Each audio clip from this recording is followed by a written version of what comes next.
स्वागत है दोस्तों।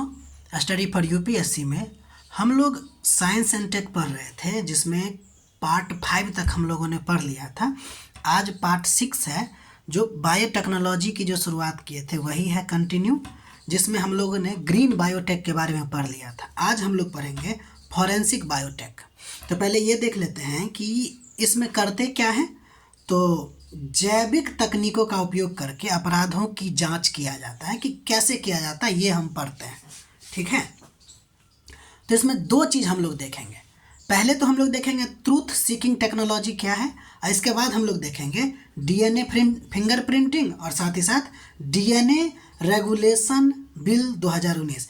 ये मेनली फॉरेंसिक बायोटेक में हम लोग को मेनली ये दो ही चीज़ देखना है। उसके बाद फिर हम आगे अदर बायोटेक को देखेंगे, ठीक है। अगर आप पहला लेक्चर देखिएगा साइंस एंड टेक का, तो उसमें आपको अलग अलग प्रकार के बायोटेक के बारे में बताया गया है, ठीक है।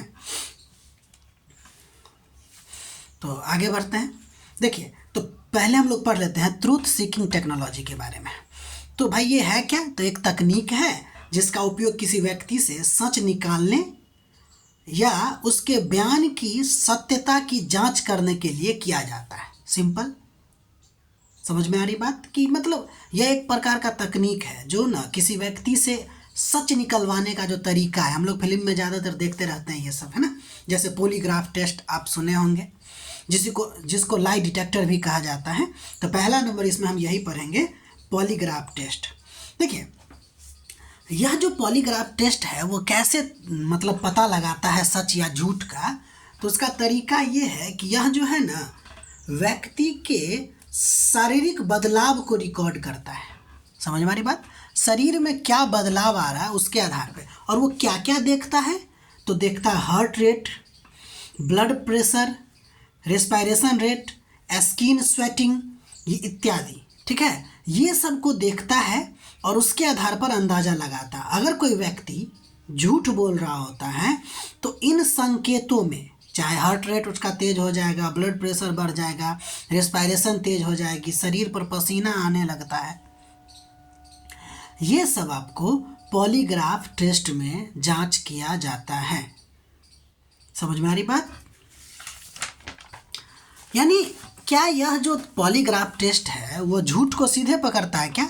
तो नहीं, बल्कि यह स्ट्रेस रिएक्शन को क्या करता है, रिकॉर्ड करता है और उसके आधार पे अंदाज़ा लगाता है कि व्यक्ति झूठ बोल रहा है या सही, ठीक। इसके अलावा दूसरा मतलब कि ट्रूथ सीकिंग टेक्नोलॉजी है नार्को एनालिसिस टेस्ट।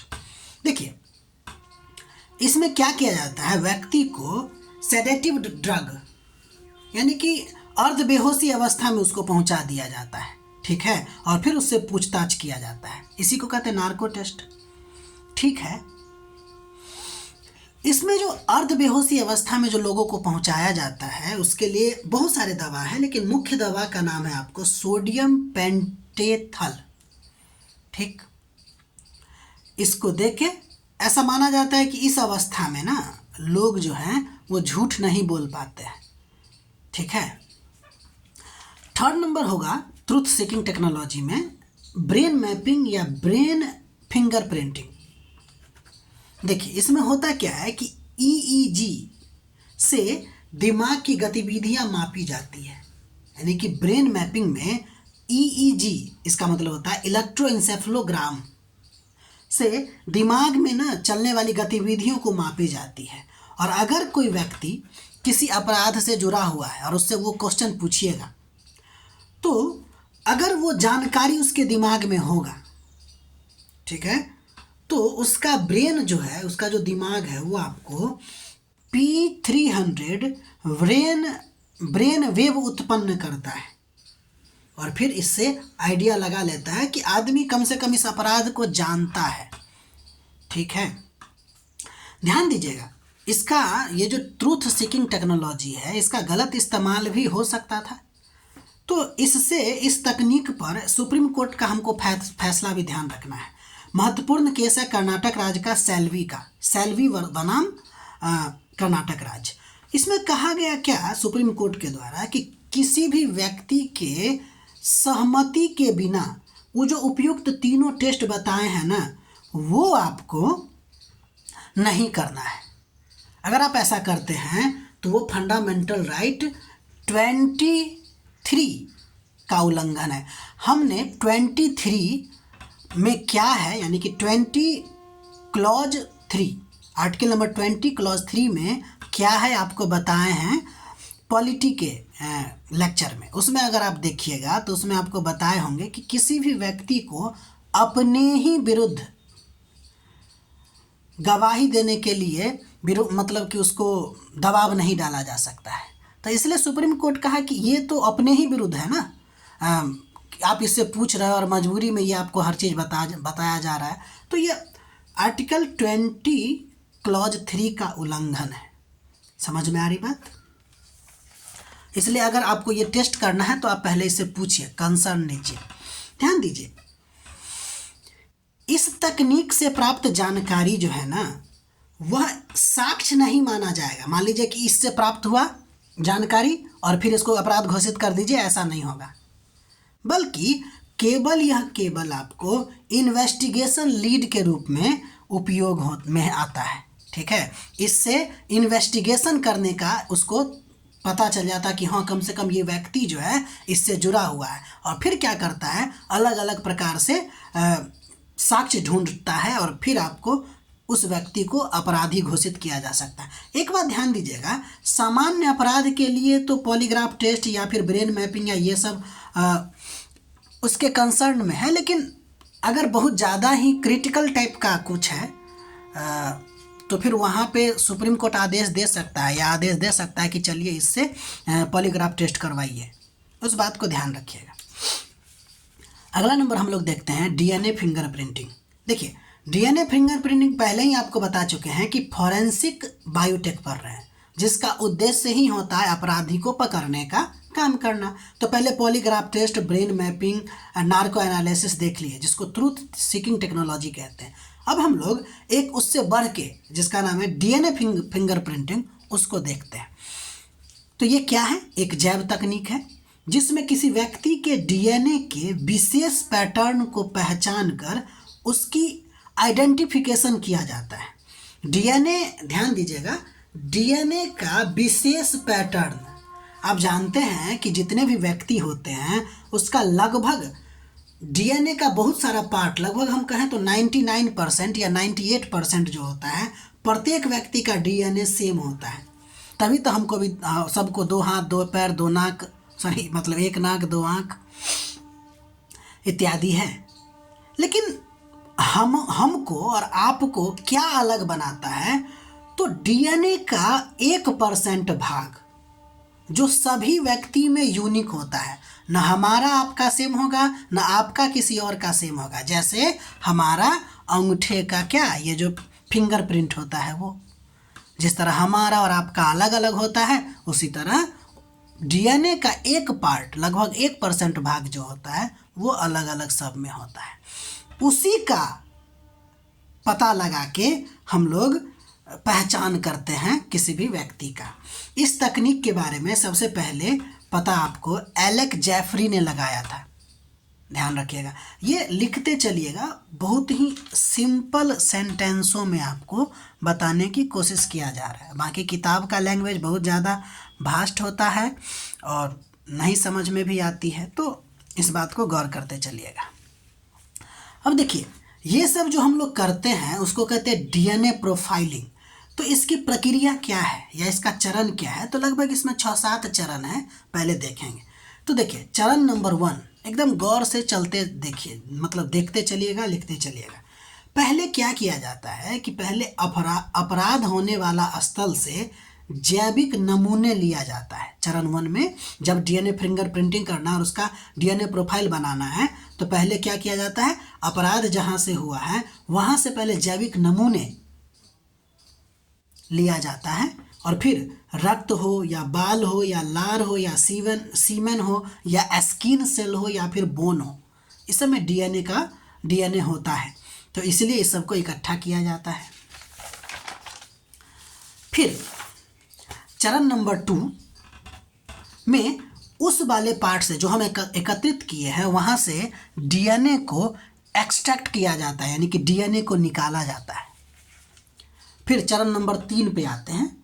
फिर क्या किया जाता है कि चरण नंबर 3 में प्रतिबंधक एंडोन्यूक्लियस एंजाइम, देखिए आपको लेक्चर नंबर 1 या लेक्चर नंबर 2 में साइंस टेक में बताया गया है कि डीएनए को जो काटने के लिए जो यूज किया जाता है उसको मॉलिक्यूलर सीजर कहते हैं, जिसमें उदाहरण आपको 3 बताया गया है। उसमें से एक अभी आपको बता रहे हैं, क्रिस्पर कैस9। उसी तरह ये जो है आपको प्रतिबंधक एंडोन्यूक्लियस एंजाइम, ये भी एक प्रकार का आणविक कैंची है। तो वो जो डीएनए हम चरण 2 में निकाले हैं उसको क्या किया जाता है, काटा जाता है। इस एंजाइम से डीएनए को काटा जाता है। क्यों काटा जाता है? ताकि हमको VNTR मिल सके। अब ये क्या है अभी तुरंत बताते हैं। हम लोग जो डीएनए फिंगरप्रिंटिंग करते हैं ना, उसके पीछे हमारा तर्क यही है कि हम चाहते हैं VNTR को प्राप्त करना। अगर हमको VNTR प्राप्त हो जाता है तो हम जिस पे हमको शक है उसके डीएनए के साथ इसको मैच करके अपराधी घोषित किया जा सकता है। तो डीएनए फिंगरप्रिंटिंग में मेन मोटिव क्या होता है? VNTR को प्राप्त करना। तो देखिए ये जो एंजाइम से डीएनए को काटा जाता है यह विशेष रूप से VNTR वाले भाग को अलग करने में मदद करता है। पहले देख लेते हैं VNTR क्या है। देखिए वो जो हम आपको बोले ना कि प्रत्येक व्यक्ति में 99% डीएनए समान होता है, 1% अलग होता है, वही 1% को ढूंढा जाता है। VNTR का फुल फॉर्म होता है वेरिएबल नंबर टैंडम रिपीट। ठीक है, यानी कि डीएनए के कुछ हिस्से में छोटे से सीक्वेंस बार बार दोहराया गया होता है, उसी को VNTR बोलते हैं। हर व्यक्ति में इसकी संख्या अलग अलग होती है और इसीलिए ये व्यक्तिगत पहचान बनाने में मदद करता है। ठीक, उम्मीद है समझ गए। ध्यान रखिए अभी तक हमने 3 चरण कर लिया है। पहले हमने जैविक नमूना इकट्ठा किया, वहाँ से डीएनए निकाला, अब फिर डीएनए को काट दिए। ठीक, इस पार्ट तक में हमको VNTR डीएनए अभी मिला है क्या? नहीं मिला है, क्योंकि जब हम ये एंजाइम लगाए हैं तो ये पूरा का पूरा डीएनए के पार्ट को काटता है। ठीक है, उस समय हजारों टुकड़े बनते हैं। अब उस हजारों टुकड़ों में से किसी या कुछ भाग में आपको VNTR रीजन होंगे, सब में नहीं होगा। ठीक, अब हम आते हैं चरण नंबर 4 पे। इसमें क्या किया जाता है? इसका पूरा नाम एक्चुअली में जेल इलेक्ट्रोफोरेसिस है, यानी कि वैद्युत कण संचलन प्रक्रिया के द्वारा VNTR डीएनए के टुकड़ों को अलग करने की प्रक्रिया किया जाता है। ठीक है, पहले हमने क्या किया, डीएनए के टुकड़ों को छोटा छोटा पार्ट में काट लिया। अब ये क्या करता है, इसको इलेक्ट्रिक प्रोसेस से गुजारा जाता है ताकि VNTR डीएनए और छोटे छोटे टुकड़े में क्या हो, बांटे। इसके परिणाम स्वरूप होता क्या है कि जो छोटा डीएनए फ्रेगमेंट होते हैं, फ्रेगमेंट मतलब कुछ नहीं, डीएनए का टुकड़ा जो हम काटे हैं एंजाइम का यूज करके, वो जो छोटा डीएनए का टुकड़ा है वो दूर चला जाता है और बड़ा जो फ्रेगमेंट होता है वो कम दूर जाता है। ठीक है, चौथा नंबर चरण में सिर्फ इतना ही लिखिएगा। ये सब एक्स्ट्रा बात कि बीच में कहीं फंसे नहीं, समझ में नहीं आया ये, लेकिन जब हम लोग लिखेंगे तो सिर्फ इतना ही बात को लिखेंगे। ठीक है, ध्यान रखिए हमको कहाँ पहुँचना है, VNTR के पास। जब हम चौथा चरण कर रहे हैं इस समय भी हमको केवल और केवल डीएनए के टुकड़ा के साइज के बारे में पता चला है। यानी चरण नंबर 1 में हमने जैविक नमूना इकट्ठा किया, चरण नंबर 2 में डीएनए निकाला, चरण नंबर 3 में डीएनए को काट दिया। अब काटने के बाद छोटा बड़ा बना, तो छोटा बड़ा जो बना उसको अलग किए, कहाँ से? इलेक्ट्रोफोरेसिस प्रोसेस के द्वारा। ठीक, अब आगे बढ़ते हैं। चौथा नंबर के बाद 5वां नंबर चरण। अब इस चरण में क्या करते हैं कि VNTR डीएनए को सिंथेटिक मेम्ब्रेन पर स्थानांतरित किया जाता है और उस तकनीक का नाम है सदर्न ब्लॉटिंग टेक्निक। ध्यान दीजिए क्या हो रहा है कि जब हम इलेक्ट्रोफोरेसिस प्रोसेस कर रहे हैं, इलेक्ट्रोफोरेसिस प्रोसेस कर रहे हैं जो जेल टाइप का है, यानी कि लिक्विड टाइप का है। और अगर हम यहीं से VNTR निकालने लगे तो दिक्कत होगी। क्या दिक्कत होगी? क्योंकि आप जानते हैं कि DNA बहुत पतला होता है, फ्रेजाइल होता है, बहुत ही नाजुक होता है। अगर हम इस जेल में, और साथ ही साथ ये जेल में हल्का और धीरे धीरे मूवमेंट भी करता रहता है, तो मूवमेंट कर रहा है तो हमको आगे की प्रक्रिया करना, आगे की प्रक्रिया मतलब क्या? VNTR तक पहुंचना, आगे की प्रक्रिया करना मुश्किल होगा। इसलिए हम क्या करते हैं कि 5वां नंबर चरण में वो जो मतलब कि हजारों DNA का टुकड़ा है उसको एक सिंथेटिक मेम्ब्रेन पे डाल देते हैं ताकि DNA स्टेबल पोजीशन में आ जाए और मेम्ब्रेन से फिक्स हो जाए। और ये जो जेल से निकाल के मेम्ब्रेन पर रखते हैं ना, उस प्रोसेस का नाम है सदर्न ब्लॉटिंग। Southern blotting. समझ में आ रही बात? ध्यान रखिएगा, अभी भी मेम्ब्रेन पर क्या है? हजारों DNA फ्रैगमेंट है। उस फ्रैगमेंट में से कुछ में VNTR होंगे। अब आगे बढ़ते हैं। ये जो मेम्ब्रेन होता है इसके बारे में आपको बता दिया गया, 2 प्रकार का होता है, नाइट्रोसेल्यूलोज और नायलॉन का होता है। ठीक है, अब क्या करते हैं? चरण नंबर 6, मेम्ब्रेन तक हमने अलग कर लिया है। चरण नंबर 6 में क्या किया जाता है कि एक कृत्रिम सिंथेटिक आइसोटोपिंग DNA होता है, उसको क्या किया जाता है? मतलब कि ये जो हजारों टुकड़ों है वहाँ पे छोड़ा जाता है इसको, यानी आइसोटोपिंग DNA जो कि हम बनाए हैं, यानी कि जो वैज्ञानिकों ने बनाया है, जिसको मॉलिक्यूलर प्रोब भी कहते हैं। ठीक है, इसको डाला जाता है। ठीक है, चरण नंबर 6 में, जिसका काम है VNTR को पहचानना। ठीक है, देखिए फिर से समझिए, चरण नंबर 5 में ये जो हजारों मेम्ब्रेन था उसको हमने एक स्टेबल मेम्ब्रेन पे रख दिया। बहुत सारा है, तो जब भी हम कोई चीज़ पढ़ते हैं और हमको इम्पोर्टेंट लगता है तो क्या करते हैं? हाईलाइट कर देते हैं ना। समझ लीजिए, अब उसमें से हजारों टुकड़ा में से किसमें VNTR है, उसको पहचानने के लिए वैज्ञानिक ने एक कृत्रिम आइसोटोपिंग DNA बनाया है, जिसको हाइलाइटर समझ लीजिए। वो मॉलिक्यूलर प्रोब भी कहलाता है, जो VNTR को पहचानता है और वहाँ जाके वो उसके साथ चिपक जाता है। तो 7वां नंबर जो, यानी कि प्रोब जो है वो VNTR का कंप्लीमेंट्री होता है। इसलिए प्रोब जाकर सिर्फ और सिर्फ VNTR फ्रेगमेंट से ही अटैच होता है। जब हम 6ठा नंबर चरण में वो जो मेम्ब्रेन है जिसमें बहुत सारा DNA का टुकड़ा है, DNA फ्रेगमेंट है, उसमें से ये जो प्रोब है वह सिर्फ और सिर्फ VNTR सीक्वेंस वाले के साथ ही जुड़ जाता है। ठीक है, और VNTR टुकड़े से जुड़ने के बाद क्या होता है कि ये जो प्रोब है VNTR के बाद जुड़ जाता है। अब आगे देखिए, इस प्रोसेस को जब ये जुड़ जाता है ना प्रोब, उसको हम लोग हाइब्रिडाइजेशन कहते हैं। ठीक, इस बात को ध्यान रखिएगा। तो अब ये जो प्रोब है जिसको हम हाइलाइटर कह रहे हैं आपको बार बार, इसमें ना रेडियो एक्टिव या फ्लूरेसेंट लेबल होते हैं, यानी कि चमक होती है। ठीक है, और जब यह प्रोब VNTR के साथ फ्रेगमेंट होता है तो हमको वो विजुअल होने लगता है। कौन? फ्रेगमेंट जो हमको चाहिए, जो फ्रेगमेंट हमको चाहिए, यानी VNTR वाला। समझ में आ रही बात? अब हमको क्या दिखता है जब ये प्रोब उससे जाके जुड़ जाता है, तो हमको वो दिखने लगता है कि हजारों फ्रेगमेंट में से कौन से फ्रेगमेंट, यानी हजारों DNA के टुकड़ा में से कौन से DNA के टुकड़ा में VNTR है। बार बार VNTR क्यों बोल रहे हैं? क्योंकि यही वेरिएबल होता है, 1% होता है, जो जानकारी देगा व्यक्ति के बारे में कि कौन अपराधी है। ठीक है, और साथ ही साथ उसका पैटर्न भी जानते हैं। यही DNA प्रोफाइल, ये जो बना वही DNA प्रोफाइल है।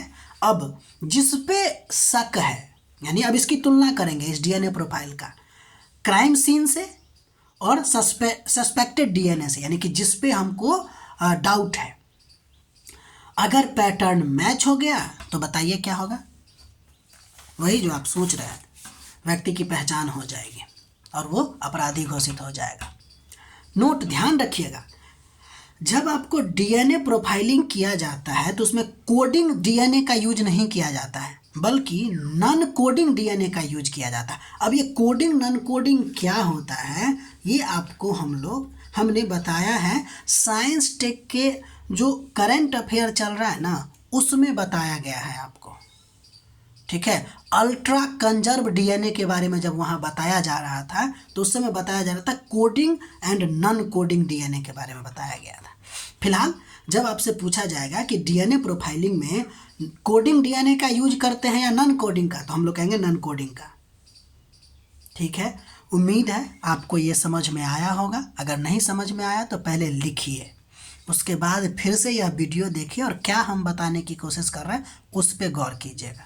अब बाकी पढ़िएगा तो समझ में आ जाएगा, ठीक है। बाकी मिलते हैं अगले वीडियो में, तब तक के लिए अपना ख्याल रखिए, अपना पढ़ाई करते रहिए और हमारा प्रयास अगर अच्छा लग रहा है तो लाइक कीजिए, शेयर कीजिए, सब्सक्राइब कीजिए।